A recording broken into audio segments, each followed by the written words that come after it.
illustration I always give in our new members class when just making sure we lay out the gospel. I probably got it from someone else. You feel free to steal it for yourself. Ice skating. I know it's a northern-centric illustration. But I grew up playing pond hockey, and you wait till the ice is frozen, and you get your hockey stick, and you bang it a few times, and it has a few cracks that go through, and you bang it, and you throw some big stones out there, and then you tend to say, the lightest guy, why don't you go out and see what it's like out there? And then because you're 16 and 17 and you're dumb, you figure, what's the worst that can happen? And you go out. What keeps you from falling into the pond? Maybe a good skater, bad skater. You may be on the ice with great confidence or with great fear and trepidation.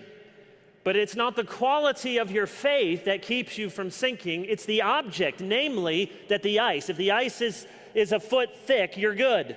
Whatever the quality of your faith, you're out there with enough trust that the object of your faith will hold you secure. Typically, Reformation theology has said that the act of justifying faith has three parts: notitia, assensus, fiducia. Knowledge, so you know something. Assent, you affirm it. Yes, I acknowledge and believe that. But fiducia, so not only that you recognize that's a chair, and I believe the properties of a chair, and I acknowledge mentally that chair will hold me, but you then sit down in the chair. That's fiducia, that's trust. The best Reformed theologians have employed very careful categories and distinctions when it comes to the nature of justifying faith.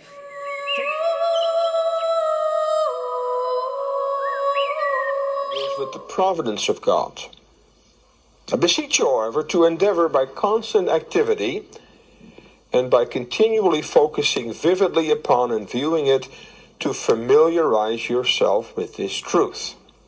May you thus continually perceive God's hand working in and by secondary causes in such a manner as if these causes did not exist, but as if God worked these things immediately. So the point he's making, yes, there are all kinds of secondary causes that result in certain things happening in our lives. But he says you need to see the hand of God. You need to see the hand of the God of providence. And once you grasp that, once you believe that, then even when something is done to you by a secondary cause, such as another human being, behind it is still the hand of God. And that means ultimately for a Christian, nothing ever happens by luck or chance. Okay? Let me give you an illustration of where I had to apply this in a very practical way.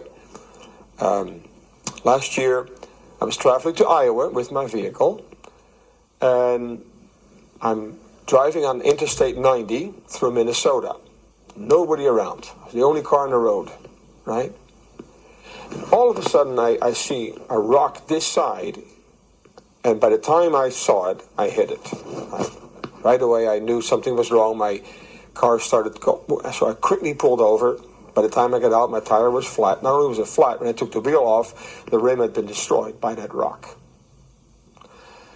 So I was a bit unsettled, brand new car, and what a bizarre thing for this to happen in the middle of Minnesota, in the middle of Interstate 90, with nobody around, and I happen to hit a rock, right?